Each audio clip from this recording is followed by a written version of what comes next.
16절부터 18절까지 말씀입니다. 함께 한 목소리로 봉독하도록 하겠습니다. 항상 기뻐하십시오. 끊임없이 기도하십시오. 모든 일에 감사하십시오. 이것이 그리스도 예수 안에서 여러분에게 바라시는 하나님의 뜻입니다. 아멘.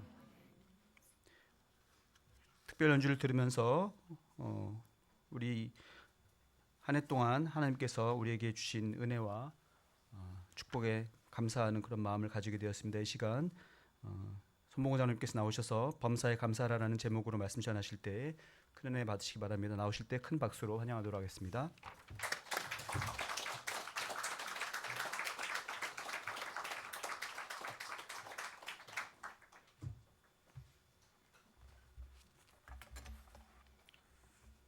이 설교 대신 그 연주를 계속 들었으면 더 좋을 것 같습니다. 아주 참 은혜로운 연주였습니다. 예, 오늘은 이 추수감사절을 맞이해서 감사에 대해서 한번 상고해 보겠습니다. 여러분 신문에서 보셨겠습니다만 유엔의 기관 가운데 지속 발전 가능 해법 네트워크, 좀 이름이 복잡합니다만은 그런 기관이 있습니다. 그 기관이 해마다 그 영국의 옥스퍼드 대학과 또 여론조사 기관 갤럽과 함께 조사를 해서 발표하는 세계 행복 보고서라는 것이 있는데요.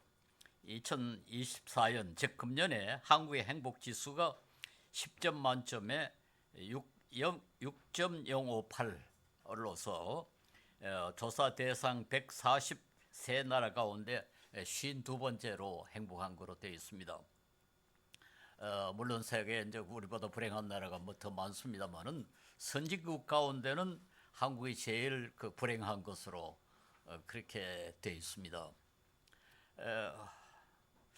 객관적 사실을 보면은 한국인이 불행해야 할 이유는 별로 없다, 이렇게 말할 수 있습니다. 전 세계가 요즘 한국에 대해서 뭐 굉장히 인상을 받고 있습니다. 미국의 어떤 청년이 세계에서 가장 살기 좋은 멋진 나라가 한국이다, 그렇게 최근에 말했다고 신문에 보도가 됐습니다. 저도 한국은 아주 짧은 시간 이제 세 가지를 이룩했다고 그러는데요.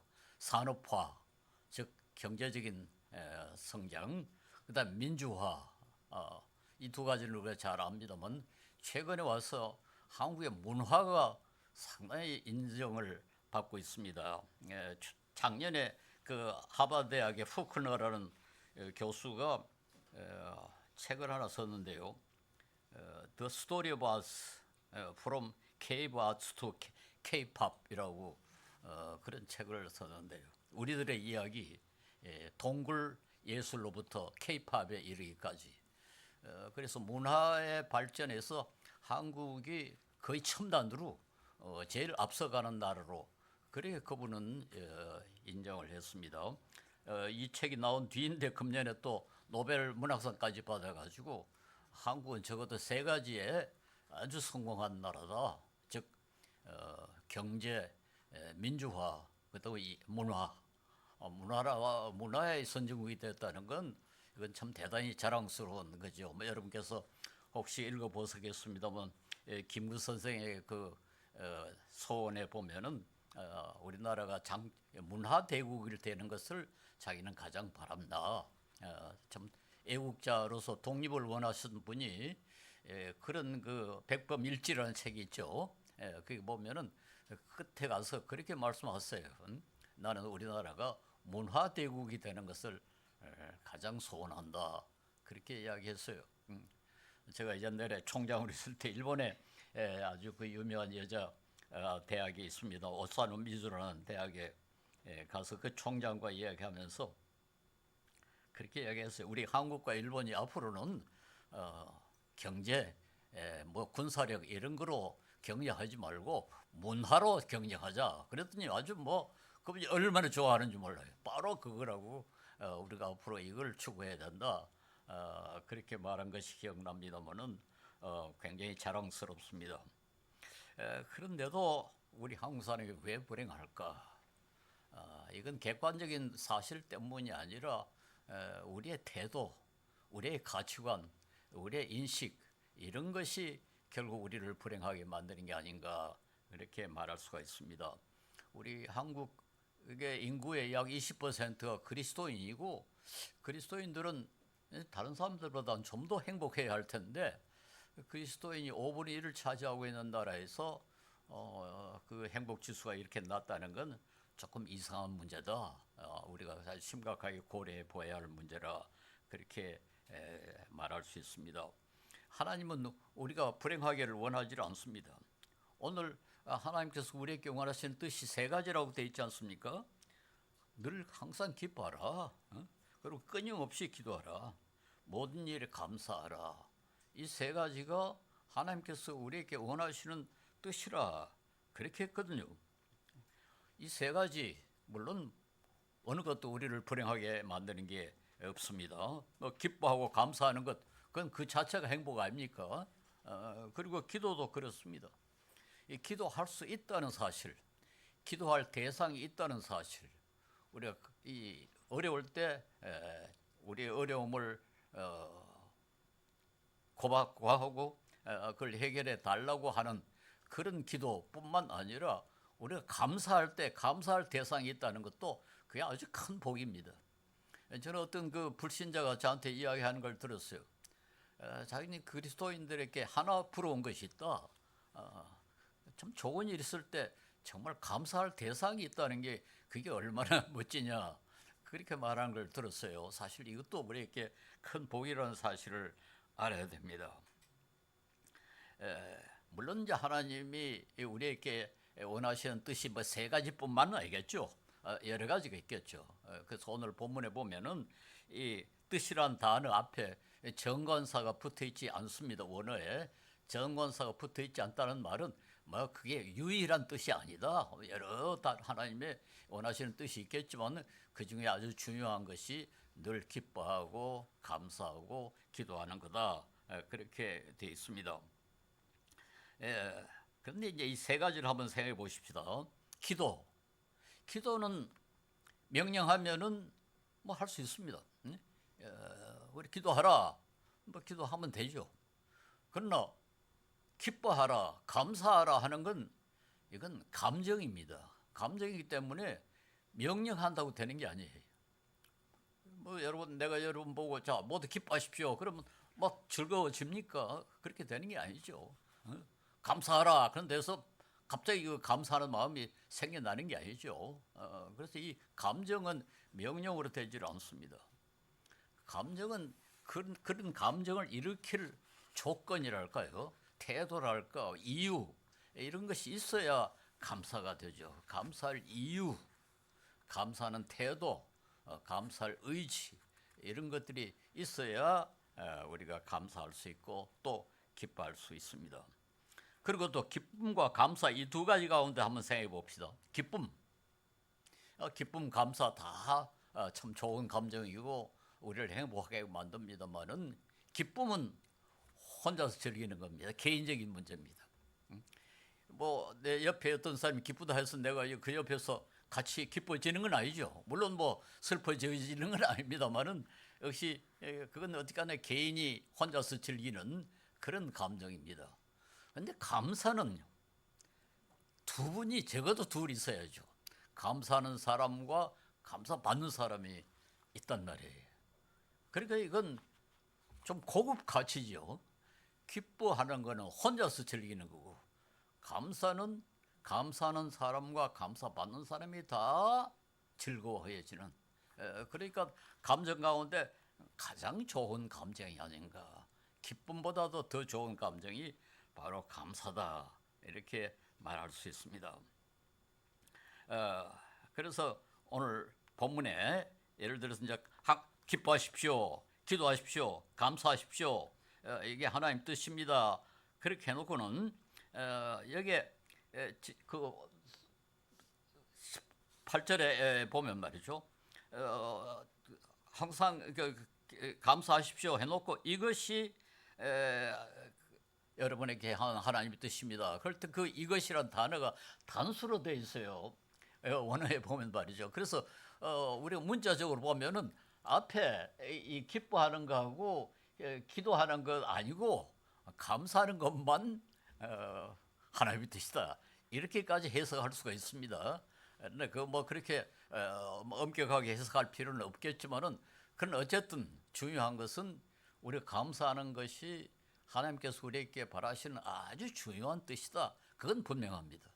이 감사 이건 우리 그리스도인에게 아주 중요한 우리 하나님께서 우리에게 원하시는 가장 중요한 것이라 그렇게 말할 수가 있습니다.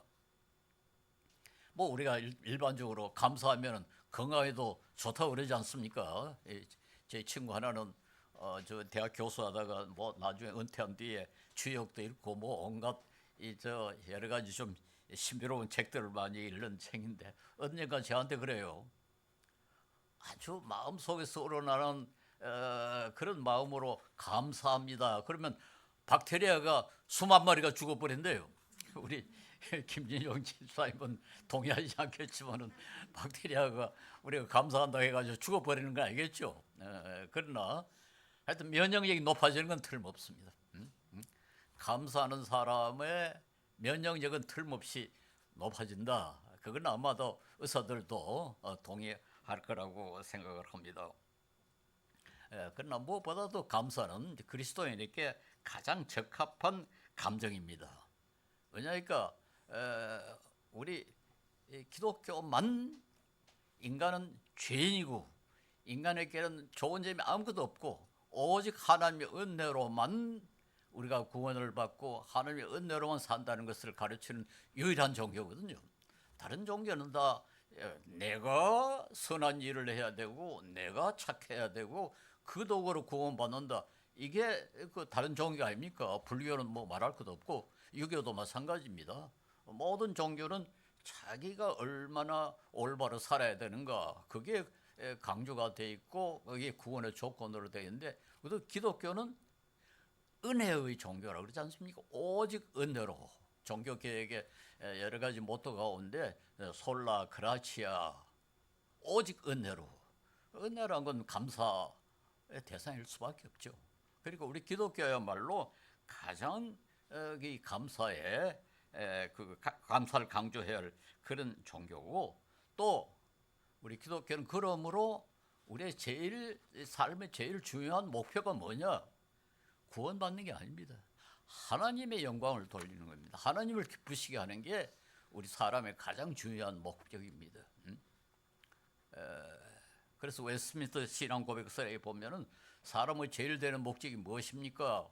사람의 제일 되는 목적은 하나님을 기쁘시게 하는 것, 하나님을 영화롭게 하는 거다. 그렇게 되어 있습니다. 그런데 감사만큼 하나님을 기쁘시게 하는 것이 없다. 물론 우리가 하나님 말씀을 순종하고 또 하나님께 기도하고 이 모든 것이 다 기쁘시게 합니다만은 감사 이건 하나님을 가장 기쁘시게 하고 우리에게 이익이 되는 그런 감정이므로 이거야말로 우리 그리스도인에게 가장 적합한 감정이다 이렇게 말할 수가 있습니다.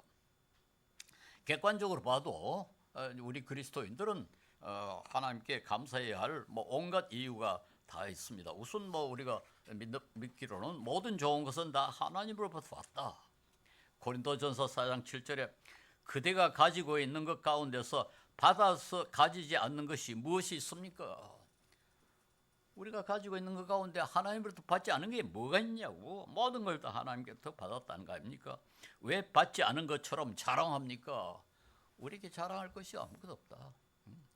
모두 하나님께서 주신 것이기 때문에 우리가 자랑할 게 없다. 역대상 29장 14절에 보면은 전에도 한번 그 이 구절을 우리가 취급을 했습니다만 다윗이 성전을 지을 모든 그 물질을 준비해 놓고 하나님께 감사 기도를 하면서 이렇게 말합니다. 제가 무엇이며 내가 무엇이며 저희 백성이 무엇이기에 우리가 이렇듯이 기쁜 마음으로 바칠 힘을 주셨습니까? 모든 것을 주님께서 주셨으므로 우리가 주님의 손에서 받은 것을 주님께 바쳤을 뿐입니다. 내를 바치는 게 아니고 바치는 것도 다 주님께서 주신 거다. 그걸 우리가 바쳤을 뿐입니다. 예, 이게 우리 그리스도인들의 뭐 신약 구약에 다 공통되는 그런 전제입니다. 바칠 마음을 여기 다윗은 단순히 주님께서 주신 것을 바쳤다는 뿐만 아니라 바칠 마음을 주신 것까지도 감사를 합니다. 단순히 바친 것뿐만 아니라 바칠 마음을 주신 것까지 감사합니다. 예, 우리가 누리는 생명이라든가 뭐 먹고 사는 물질, 옷, 집, 건강, 가족, 교육, 국가 모든 걸 다 우리가 하나님으로부터 받은 것이다. 그래서 저는 오늘 우리가 찬송가 429장을 부르자고 제안을 했습니다. 받은 복을 세어보아라. 크신 복을 네가 알리라. 그런 찬송가 있지 않습니까? 우리 받은 복을 한번 생각해 보자. 처음부터 끝까지 얼마나 많은가. 응? 예, 우리가 오늘 추수감사절을 지키는 것도 마찬가지입니다. 요즘 저는 덴마크 어느 회사가 살 빼는 약 먹으면 살이 안 찌는 약을 개발해가지고 뭐 돈을 엄청나게 벌고 있어요. 하여튼 전 세계에서 지금 뭐 그 회사가 돈을 얼마나 벌고 있는지 모르고 우리나라에도 지금 잘 팔린다고 있지 않습니까? 그걸 볼 때마다 저는 참 조금 속이 상해요. 응? 제가 어릴 때 그 굶은 걸 생각하면 말이죠. 응? 뭐 저는 이제 초등학교 들어가기 전에 일제시대니까 정말 문자적으로 칡뿌리를 먹었습니다. 그러니까 아주 어릴 때니까 초등학교 들어가기 전에 아이에게 칡뿌리를 먹였다면은 얼마나 먹을 것이 없었겠습니까? 칡뿌리 참 씁니다. 뭐 요즘처럼 뭐 조리를 좀 하면 다른지 모르지만 얼마나 쓴지 몰라요. 그리고 소나무 껍질도 먹어봤습니다. 소나무 껍질을 어떻게 먹습니까? 소나무를 이렇게 껍질을 보면 속에 조금 부드러운 부분이 있습니다. 그걸 벗겨가지고 먹습니다. 그리고 6.25 전쟁 때 뭐 어때는 또 미군이 지나가면서 초콜릿을 던져주면 애들이 우르르 몰려가지고 그 초콜릿 주워 먹고 그런 그 경험이 있는데요. 그걸 생각하면 요즘 이 살찌는 약, 그 살 안 찌려고 약을 먹는다. 좀 화가 날 때가 있어요. 여러분, 우리가 사실 그런 세상을 보냈습니다. 지금 이제 어떻게 하면 살이 안 찔까 그걸 생각해야 된다는 거, 얼마나 세상이 변했습니까? 제 어머니의 평생 소원이 제가 살찌는 것이었습니다. 그런데 제가 평생에 지금 무게가 제일 많이 납니다. 지금 군대에는 들어갈 때 그때는 지금은 좀 달라졌습니다만 적어도 48kg라야 그 군인이 될 자격이 있었어요. 제가 이 농촌훈련소에 들어가기 전에 재보니까 47kg였어요. 그래가지고 1kg가 부족해서 낙방할 뻔했는데 제가 군의관에게 살살 빌었습니다. 날 좀 부대 합격시켜달라고. 그때 이제 웬일이 그런 생각을 했는지 모르죠. 그때는 뭐 돈 줘가면서 이제 그 병역 면제 받으려고 할 텐데 저는 아주 좋은 핑계가 생겼지 않습니까? 근데 그때는 뭐 하나님이 특별히 은혜를 베푸셔서 그런 생각을 주신 것 같아요.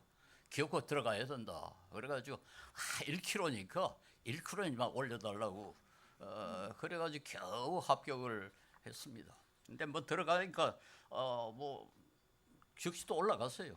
매일 운동하고 하니까 뭐 48kg가 되는 게 가난했습니다. 어쨌든 그런 세월을 보냈는데 지금 살 빼는 약을 먹는다. 얼마나 우리가 감사해야 할 것이 많습니까? 그런데 우리는 사실 대부분 감사할 만큼 감사하지 못합니다. 우리는 늘 배은 망덕합니다.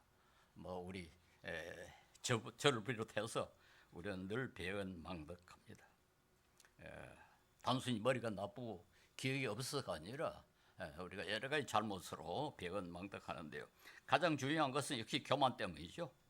우리 자신을 과대평가하기 때문에 우리가 감사하지 못하죠. 바울 사도는 그 하나님의 진리를 거절하는 거슬리는 사람에 대해서 로마서 1장 21절에 사람들은 하나님을 알면서도 하나님으로 영화롭게 해드리거나 감사를 드리기는커녕 오히려 생각이 허망하여져서 그들의 지각 없는 마음이 어두워졌습니다. 이제 불신자들 즉 하나님을 따르지 않는 사람들에 대해서 바울이 그렇게 말합니다. 하나님을 영화롭게 해주지도 않을 뿐만 아니라 감사를 드리지도 않는다. 그 이유는 뭐냐? 생각이 허망해졌어. 그 생각이 허망해졌다는 말은 어리석은 거라 그런 뜻도 있습니다만 그 다음 절에 보면 사람은 스스로 지혜 있다고 주장하지만 실상은 어리석은 사람이 되었습니다. 자기 아주 똑똑하다고 생각하지만은 실제로는 아주 어리석은 사람이 됐다. 즉 자기를 과대평가하는 거죠. 실제로는 이 정도밖에 안 되는데 이만큼 된다고 착각하기 때문에 결국 감사하지 못한다. 우리는 모두 그런 점에서 좀 교만합니다. 어떤 점에서 우리는 뭐 남의 신세를 지지 않으려고 애를 쓰는 건 너무 당연하죠. 그 자체가 나쁘지 않습니다만은 그러나 우리가 살다 보면은 그리고 사실 우리 따져 보면은 다른 사람의 은혜를 하나님의 은혜를 안 받고 살 수는 없어요. 이 세상에서 우리는 늘 남의 신세를 지고 삽니다. 근데 문제는 그 신세를 지지 않겠다는 마음이 연장이 돼서 신세를 지고도 감사하지 못하는 배은망덕하는 그런 오류를 우리는 많이 저지릅니다. 그 성경에 예수님을 통해 가지고 나병을 고친 환자 10사람이 그 한센스 병을 치유받았는데 어땠습니까? 고치고 나니까 다 갚으리고 한 사람만 예수님께 찾아와서 감사해야죠. 그 참 이상하지 않습니까? 우리 생각에서 같으면 그거야 뭐 100번 찾아가지고 가지. 그렇게 무서운 병을 고쳤으면은 얼마나 감사하겠냐. 그런데 이상하게 한 사람밖에 찾아오질 않았어요. 왜 그랬을까요? 9사람 찾아오지 않은 사람 신세지기 싫다. 내가 자격이 있어서 고쳤겠지. 딱 고치고 나니까 그때부터는 우리 표현으로 입을 싹 닦는 거죠. 입을 싹 닦는 거죠. 감사할 마음이 싹 없어지는 거죠. 내가 적어도 이제는 정상인인데 뭘 구질구질하게 가서 감사하고 고맙다고 그러는. 그러니까 그렇게 찾아오지 않은 거 아닙니까? 근데 그 사람들만 아니라 우리 모두도 그런 오류를 범하고 저도 과거에 돌이켜 보면 엄청나게 신세를 많이 지고도 정말로 그 신세 진 만큼 감사하지 못하는 경우가 너무 많았어요.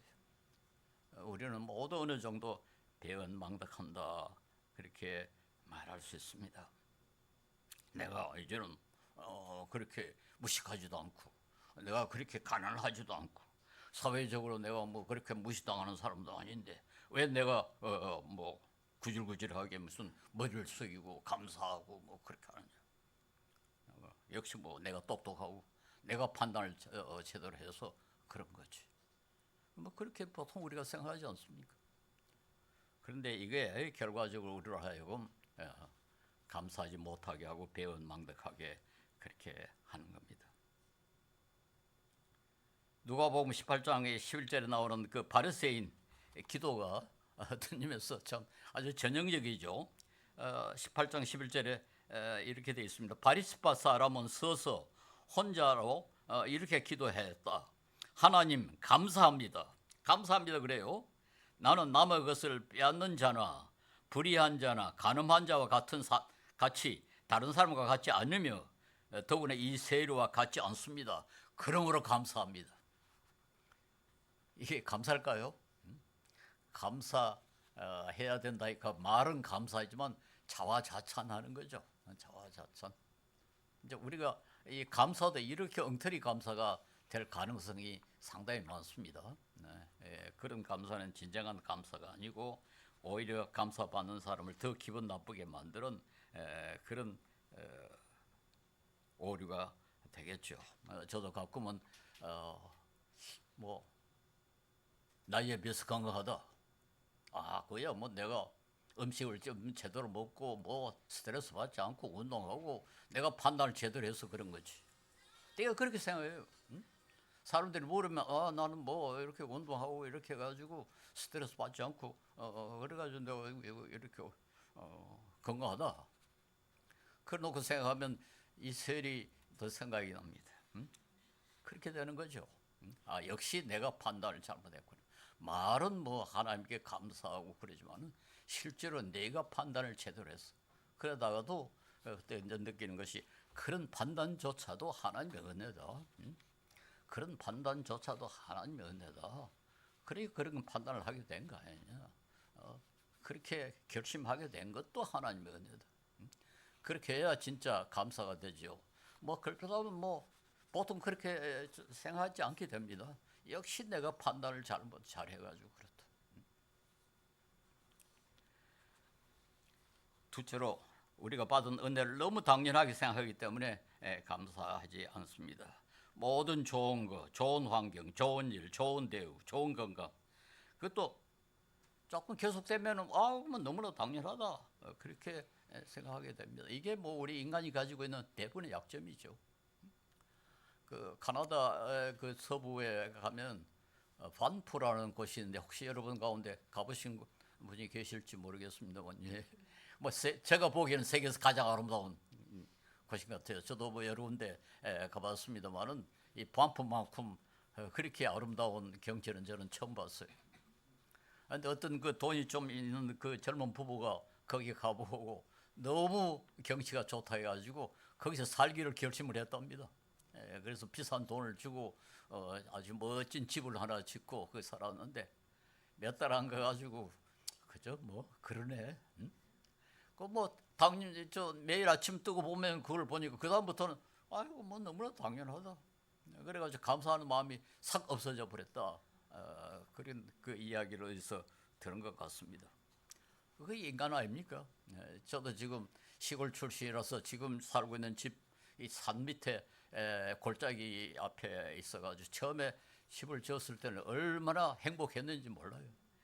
뭐 골짜기 전체를 내가 차지한다. 거기에 물이 졸졸 흐르고 무슨 온갖 꽃이 피고 새들이 있고 뭐 얼마나 행복했는지 몰라요. 요즘은 짜증만 납니다. 산 너무 높아가지고 뭐 눈이 오면은 무슨 눈 쓸어야 되고 뭐 짐승이 내려와가지고 채소 다 뜯어 먹어버리고. 우리는 좋은 것을 너무 당연하게 생각하고 익숙해져서 감사할 줄 모르는 그런 오류를 범합니다.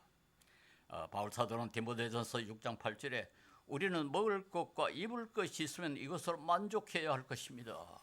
예수님도 이렇게 말씀하셨어요. 먹을 것과 입을 것이 있으면 충분하다. 집에 대해서는 아주 언급도 안 했어요. 우리는 그거 가지고는 안 된다고 그러죠. 먹을 것과 입을 것과 집도 물론 있어야 되고 그 외에도 자동차도 있어야 되고. 예, 우리의 삶이 그렇습니다. 우리가 어려울 때는 살려달라고 울부짖고 기도하고 이 문제만 해결하면 내가 얼마나 행복하겠느냐 그렇게 생각했다가 그 문제가 해결되면 그 다음부터 다 잊어버린다. 너무 당연한 것이다. 그렇게 생각하게 됩니다. 어느 날 동쪽에서 사는 친구와 서쪽에서 사는 친구가 중간에 어디서 만나기로 그렇게 약속을 했대요. 그런데 그 중에 한 친구가 가다가 그만 말이 어떤 그 길 구덩이에 빠졌습니다. 그래가지고 말이 갑자기 빠졌으니까 떨어졌겠죠. 그래서 겨우 그래도 다치지 않고 살아남아가지고 다시 이제 조금 시간이 지체되긴 했겠습니다만 중간에서 만났습니다. 그래가지고 그 다른 친구에게 그렇게 말했대요. 정말 참 하나님께 감사하다고. 말이 구덩이에 빠져가지고 죽을 뻔했는데 하나님의 은혜로 이렇게 내가 살아왔다고. 그랬더니 그 다른 친구가 그러더래요. 나는 여기까지 오는데 내 말은 구덩이에 빠지지도 않았고 나는 떨어지지도 않았고 사실 내가 자네보다 훨씬 더 감사해야 한다. 그렇죠. 우리는 말이 구덩이에 빠지고 사고를 당해야 그런데 그때 안 죽어야 감사하지. 아무 문제 없이 거기 다 도착한 건 감사하지 않는다고요. 사실은 그 두 번째 그 친구 말이 옳지 않습니까? 뭐 구덩이에 빠지지도 않고 떨어지지도 않고 죽을 뻔하지도 않고 그렇게 하는 것에 대해서 훨씬 더 감사해야 할 텐데 그렇게 하지 못한 겁니다. 우리는 일상생활에 감사할 가지가 너무 많은데도 불구하고 오히려 감사하지 못하는 그런 오류를 범합니다. 특별히 구원에 대해서 그렇지 않습니까? 뭐 여러분 중간에 믿은 분들은 다 경험했겠습니다만 처음에 믿었을 때 얼마나 감사합니까? 뭐 찬송 부르고 무슨 뭐 눈물 흘리면서 기도하고 집회 참석하고 교회 열심히 출석하고 뭐 봉사하고 그러다 몇 년 지나면은 뭐 교회가 뭐 이 모양이냐 뭐 설교가 어떻게 그 모양이냐 불평만 하고 감사하는 마음이 싹 없어집니다. 이게 우리 인간의 약점입니다.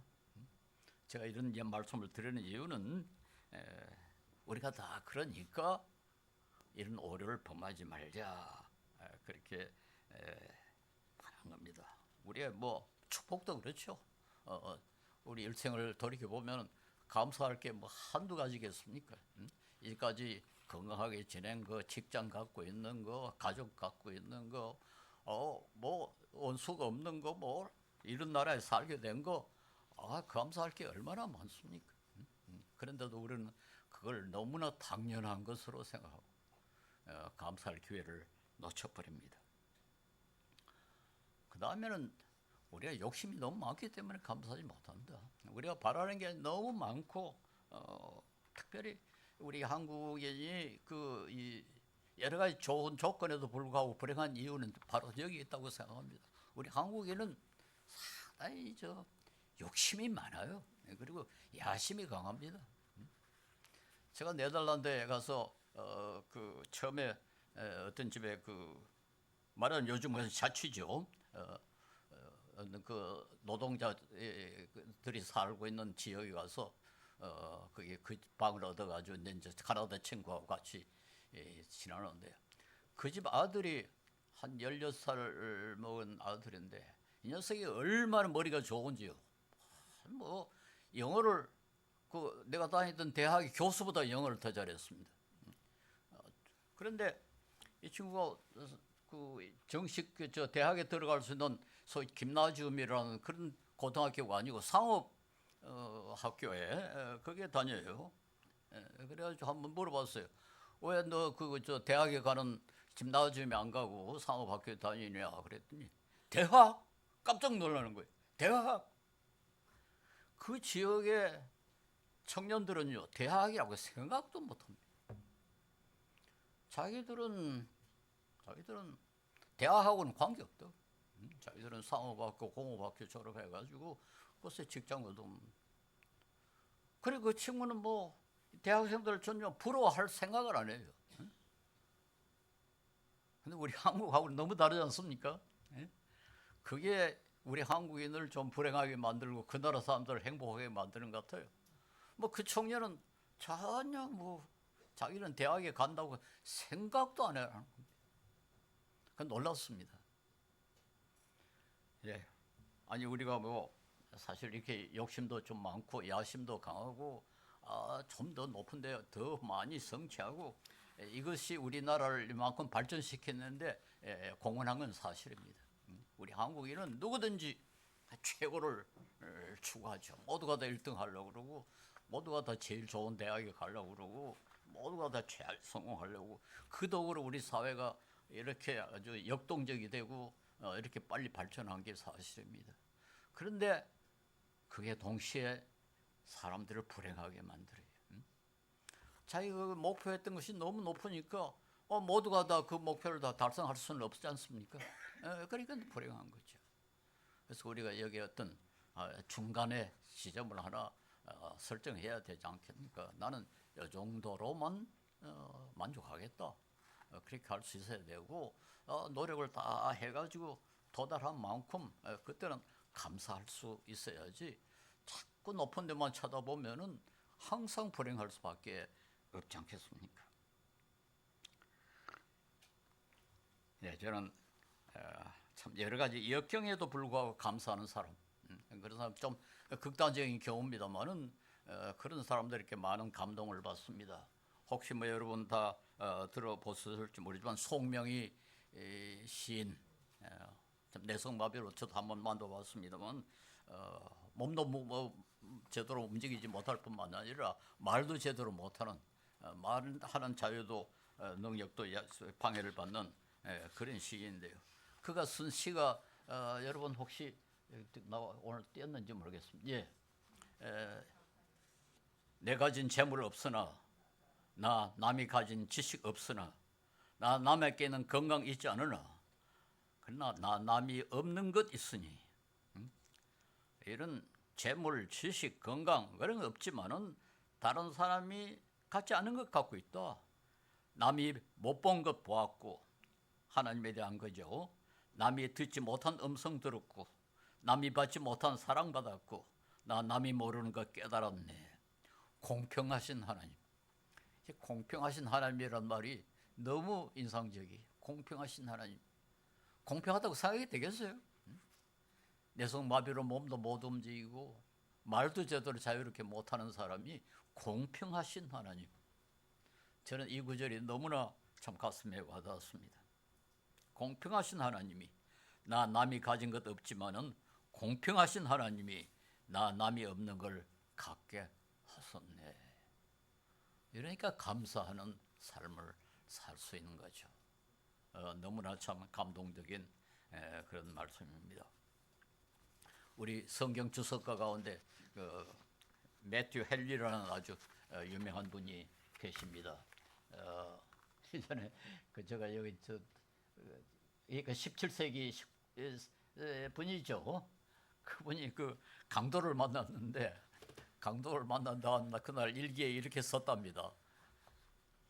이전에 강도 당한 적이 없는 것에 대해서 감사한다. 그 전에 한 번밖에 강도를 안 만난 것에 감사한다.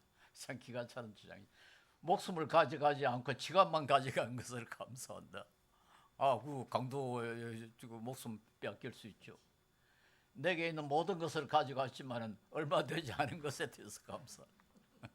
돈이 얼마 없어. 잃어버린 게 별로 많지 않다. 저는 마지막이 제일 멋지다고 생각합니다. 내가 강도 짓을 한 게 아니라 강도를 당한 것에 감사한다. 내가 강도 짓을 했다면 어떻게 되겠냐. 참 기가 차는 그런 감사죠. 사실 우리 감사를 이렇게 생각하면 우리 감사할 것이 얼마나 많겠습니까? 그래서 조금만 우리가 생각을 바꾸면은 얼마든지 감사할 수 있습니다. 어떤 재치 있는 분이 이 감사거리 가운데 몇 가지를 제가 소개를 하겠습니다. 어떤 분이 이렇게 썼어요. 정부에 대한 불평 불만의 소리가 많이 들리면 그건 언론의 자유가 있다는 것이고, 사실 요즘 우리 정치인들 보면 좀 화가 나죠. 그런데 이거 북한이나 뭐 중국이나 러시아를 생각하면 얼마나 감사합니까? 그래서 저는 국회의원들이 저렇게 싸우는 거 참 감사하다. 싸우지 못하는 나라가 얼마나 많은데 싸울 수 있다는 게 얼마나 감사하냐. 그 다음에 바쳐야 할 세금이 있다면 그건 나에게 직장이 있기 때문이다. 직장이 있다는 것을 뜻한다. 난방비가 너무 많이 나왔다면 그건 내가 따뜻하게 살고 있다는 것. 이메일이 너무 많이 쏟아지면 그건 나를 생각하는 사람들이 그만큼 많다는 것이고, 나에게 불만을 토하는 친구가 있다면 그래도 그가 나의 가까운 친구로 남아 있음을 있기 때문이다. 참 멋진 생각입니다. 감사할 것이 얼마든지 있다. 우리가 가령 우리 집에 마당에 금은 보석이 잔뜩 숨겨져 있는데 그걸 몰라가지고 뭐 굶고 병원에도 못 가고 가난하게 산다면 얼마나 아깝겠어요. 그만큼 귀한 것이 있다는 걸 쓰지를 못하고 그렇게 고생을 한다면 얼마나 안타깝겠습니까? 감사가 그런 겁니다. 우리가 감사할 수 있으면 건강도 해지고 행복해지고 다른 사람과의 관계도 얼마나 좋아질 수 있는데 그걸 이용하지 못하고 빵나 불평만 하고 불만만 한다면은 그 얼마나 어리석은 겁니까? 어리석을 뿐만 아니라 안타깝습니까? 그러니까 우리 감사는 하나의 보화다. 우리가 그리스도인에게 감사는 숨겨진 보화다. 우리가 잘 이용하자. 그렇게 해서 하나님을 기쁘시게 하고 우리 자신이 행복하고 우리 자신이 건강해지고 다른 사람의 관계도 좋아지는, 또 다른 사람도 기쁘게 할 수 있는 그런 아름다운 열매를 맺을 수 있다는 사실을 인식하고 우리 감사 잊지 말기를 바랍니다. 기도하겠습니다. 자비로우신 주님,